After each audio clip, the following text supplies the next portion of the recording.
Although older people are not immune from the rising tide of obesity, the biggest problem is actually undernutrition. Up to 10% of older people are at risk of malnutrition in this country. Around 30% of older people admitted to hospital are suffering from malnutrition. It's shocking that in such an affluent country the numbers of older people at risk of malnutrition are so high, and it's really unnecessary because the solutions to the problem are so simple. In this programme, we'll see how malnutrition can pose a risk for older people both in the community and in residential care. We'll look at steps being implemented to counter the problem, and we'll take a glimpse at the simple screening technique being rolled out across the country that promises to safeguard against weight loss.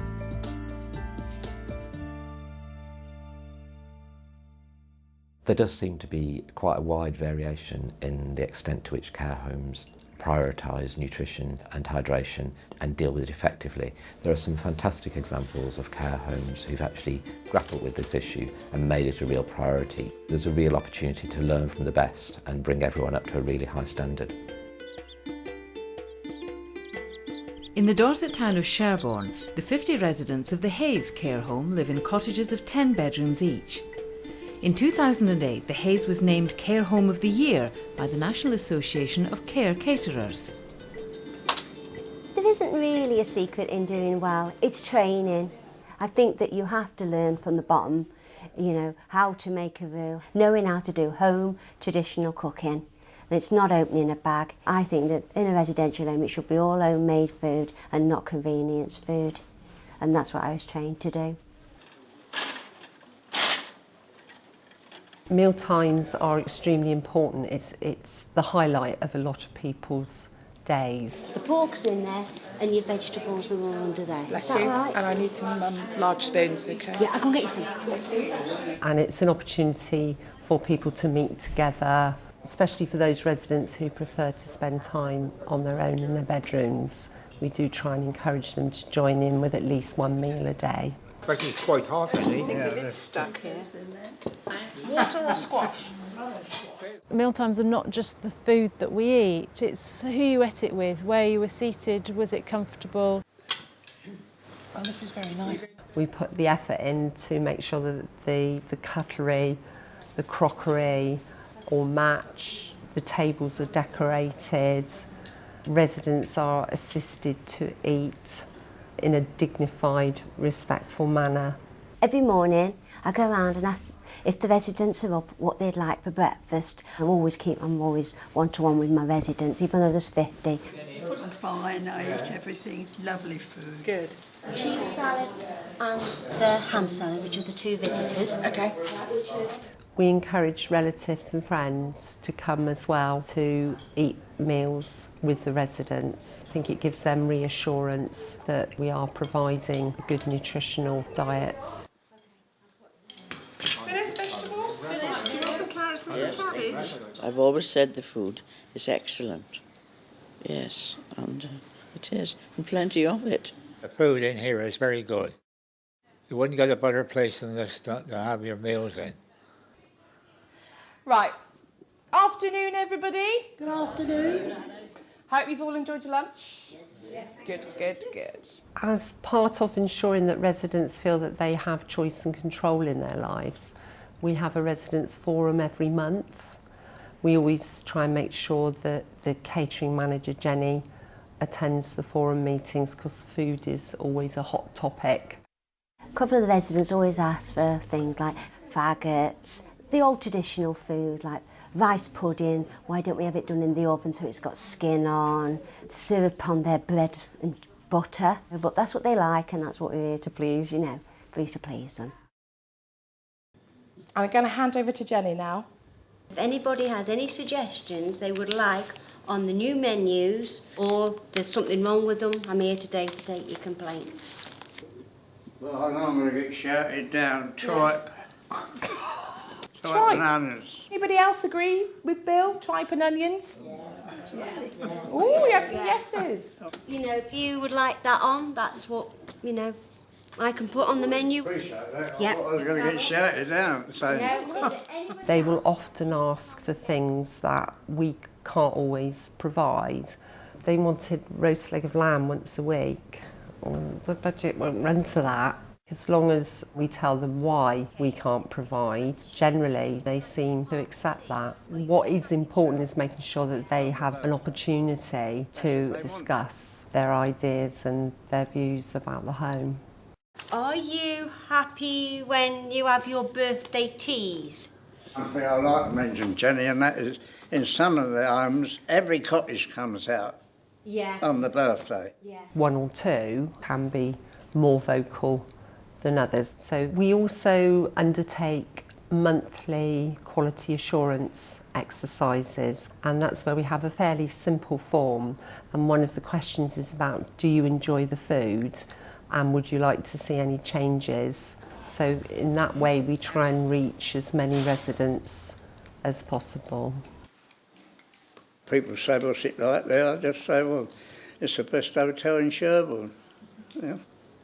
I figure I have the managers from the hotels after me saying that, they're losing custom.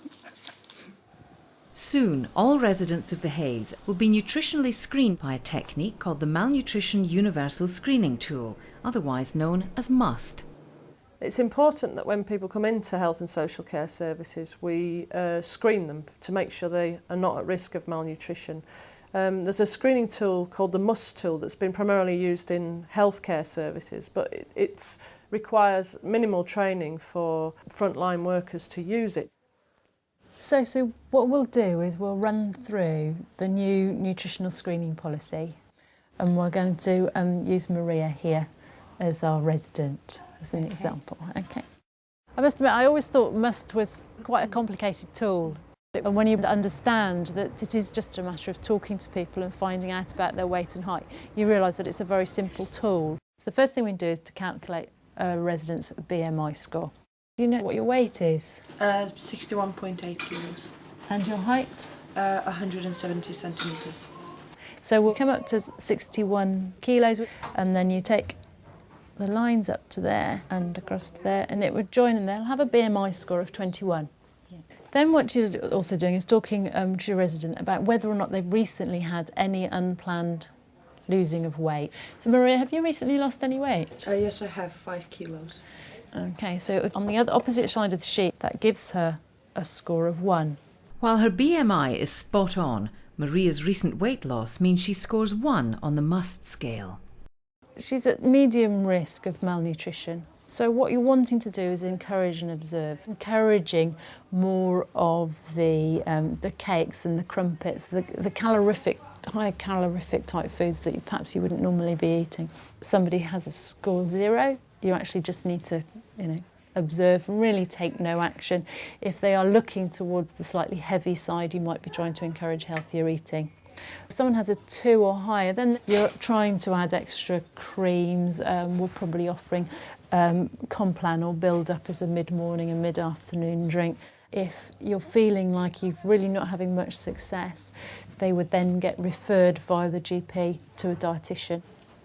Within really 48 hours of a new resident coming in to the care home, we complete a nutritional care needs chart. Then you're talking about really likes and dislikes. Maria, what sort of likes and dislikes do you have around food? I like a lot of fresh salads, feta cheese and fresh tomatoes, basil, mozzarella. So that's a real growing document, because as you get to know your residents more, you can add to it so that, for instance, when they're not feeling particularly well and you're trying to encourage them to eat, you can say, oh, well, actually, we've bought some mozzarella cheese and we've done this for you, wouldn't you like it? And it might be just enough to turn it around so that Maria goes, yeah, okay, I'll eat that, and she'll start to feel better. It's hoped that the MUST tool will ensure we know when older people aren't having enough to eat. But eating is only half the issue. Hydration is also a really important part of nutrition. You may find that older people will reduce their fluid intake because they're frightened about continence issues and that they have to ask to be helped to go to the toilet, and that's embarrassing. So they try and reduce their intake, and the result of that will be that they end up with a urinary tract infection and actually have to go to the toilet more often and possibly have medication. In the fight against dehydration, one care manager in Suffolk evangelises one of the cheapest and most plentiful ingredients around: Things started really because I have a passion. I've been a nurse for over 30 years, and one of the things, having worked in community and different care settings, is that people don't drink enough. And I realised that the home I was working in, people were having accidents, falls, a lot of constipation, a lot of medication for constipation, people really getting urinary tract infections, and I thought unnecessarily. I introduced a drinking regime, so the residents were encouraged by staff at all times to drink. And we got some water coolers in and instigated people having jugs in their room. Very, very simple, not expensive. Have you always drunk water, or do you find it difficult? Well, I don't have to think about that. In the morning for breakfast, I don't have fruit juice, I have water. And I have water in the night because I do wake and feel a little parched, so I have a sip or two of water, and that puts me okay. I don't think anybody realised by drinking water what a positive effect it has on people's lives. They participated more in life, they were more alert, they stopped taking aperients for constipation. And I'm glad that all the staff introduced water as a main drink, because I've had a urine infection, a quite severe one, and water is the thing to help clear it up. In Alice Grange, I started 6 months ago, and I brought everything with me. Everybody, even the maintenance man, knows excuse me, about drinking water. It's 1p a litre, that's what we get down to. And really, there's no excuse not to do it. While hydration and meal times are major challenges for those working in residential care, the group most at risk of becoming malnourished is older people living at home. And it's domiciliary care workers who are uniquely placed to make sure this isn't so.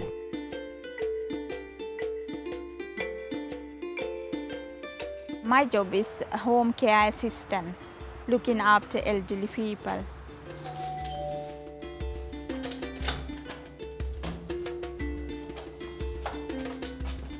Hello, you okay? Would you like to have porridge or toast or porridge, dear. You want to have porridge with cup of tea? Oh no, thanks. No cup of tea. No. Just a porridge. Just the porridge. All right, okay. With a drop of sugar on it. Yes, I'll do that. Yeah. I'll do that for you. The problems of malnutrition of older people, for people living in their own homes, it's often quite a hidden problem.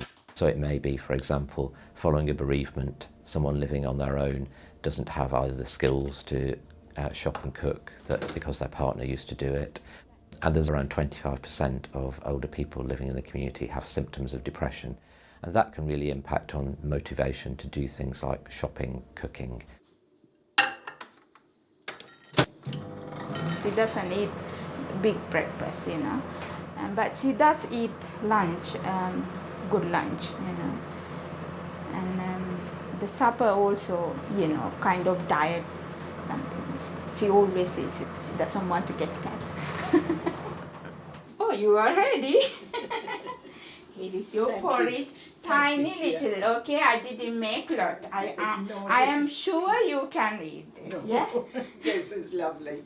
Sometimes some of my clients, they don't want to eat because they have a lonely life. They live on their home alone, and sometimes they are sad, depressed. So that time I have to encourage them to eat well, drink well. Sometimes they ask me, please, I don't want to eat anything, I am not hungry. If I've been to the client for a long time, yes, of course, I know their interests, and then I can change their mind. I cannot force them to do things. I just encourage them to eat and drink and take their medication. This is your medication. Thank you, dear. You're welcome. Yeah, lovely. Problems might arise in older people who live at home and receive domiciliary care services because invariably the care workers who are coming in to support the older person won't have sufficient time to cook them a meal from fresh ingredients. So it's important that commissioners and service providers take into account that the care workers need to be given sufficient time to both cook a decent meal and to ensure that the person gets the help and support that they need to eat it. And that might even involve someone spending time talking to the person whilst they eat, encouraging them to eat. How was your weekend? Lovely. Anne came, then Samantha phoned me and said she was coming in October to see me for 3 weeks. Oh, that's good. Yes, good. Fantastic. I know. Key to get someone to eat is respect and choice. Sometimes they've been fed up with eating the same thing every day. I've been seeing you tomorrow morning. Have a chat again. Oh, you are a darling. Okay, God bless you. Bye. Bless you, dear. Bye. Bye, dear. Bye. They have a choice. We cannot force anybody to do anything in their life, even my children. I cannot force them. In the case of thousands of older people, professional care workers stand between them and malnutrition. In the case of many more older people, unpaid carers shoulder the responsibility for the well-being of their loved ones.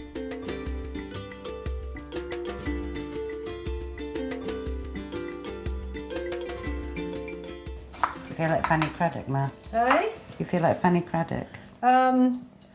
Yeah, probably look like her as well. My mother and stepfather were married previously, therefore I have a stepbrother and a stepsister. Quite a long time after the three of us had left home. It was my mother's idea to go and live in France. Quite extraordinary because they'd never even been on holiday to France before. The French people were absolutely charming in our village, and we had beautiful parties and things like that.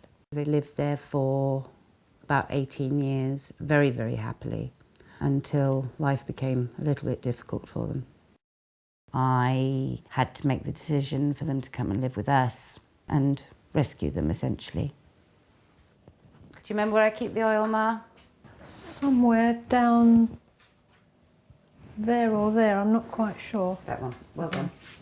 My stepfather's health had deteriorated a lot. He's got vascular dementia, kidney problems. He's since been registered blind and Parkinson's, and my mother was unable to cope. He's in hospital at the moment, and then he's got to go to another hospital for rehabilitation, and then hopefully at some point he can come home here, which will be lovely. There's my shopping list up there. Well, let's do it before we forget. Lest we forget. I didn't know until we got them back into this country that she had Alzheimer's. I'll put dried apricot sort of about halfway down. She's now not confident writing. She doesn't read. She was a brilliant cook, and now she has to have a very strict menu plan for every day of the week. Each Friday we prepare a dish involving gammon steaks and dried apricots. I think I've made it with my mother about 8 or 9 times now. She's still not confident about doing it. Do you think that you're going to be able to remember how to do this sometime? Or follow the recipe at least? I hope so. You know, once I've got the ingredients in front of me, I can manage.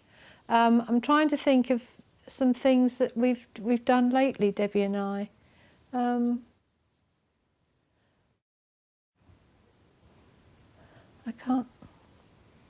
I can't remember.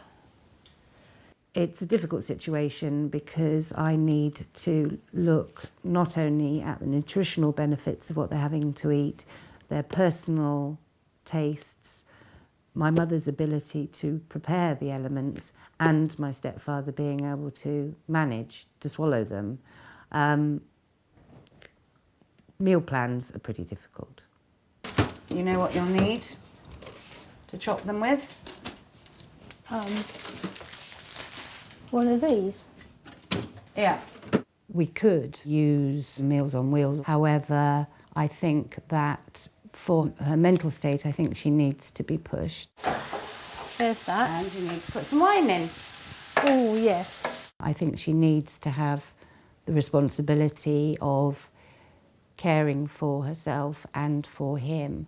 The difficulty is that there's a balance between causing stress and making the person exercise their mind. She only gets cross with me when I do silly things. And if I don't do silly things, then she's wonderful. Certainly my stepfather, it would be appropriate for him to go to a care home. It wouldn't be appropriate for my mother. They shouldn't be separated. Oh, really, we're just living each day as it comes. So I don't think he likes broad beans, but we can find out when he gets back. Oh, well, there's hardly any vegetables that either of you eat. I eat all my vegetables. It's not like you choose to put carrot or broccoli on your plate, is it? I do put carrot and broccoli on my plate because you make me. Precisely. While Debbie strives to facilitate nutritious meals and engaging in social meal times outside the care system, social care professionals need to understand the simple but necessary steps that can ensure older people eat well. People need to be offered dignity and respect as well as good nutritional food. Staff need to be trained to the highest standard. And all users of health and social services need to be screened on admission. Everyone needs to take action to make sure that we address malnutrition so that all older people get the food they need and any help to eat it. They just want what everybody else wants, a nice, enjoyable meal in a nice environment with friends and family, and we need to try and provide that for people.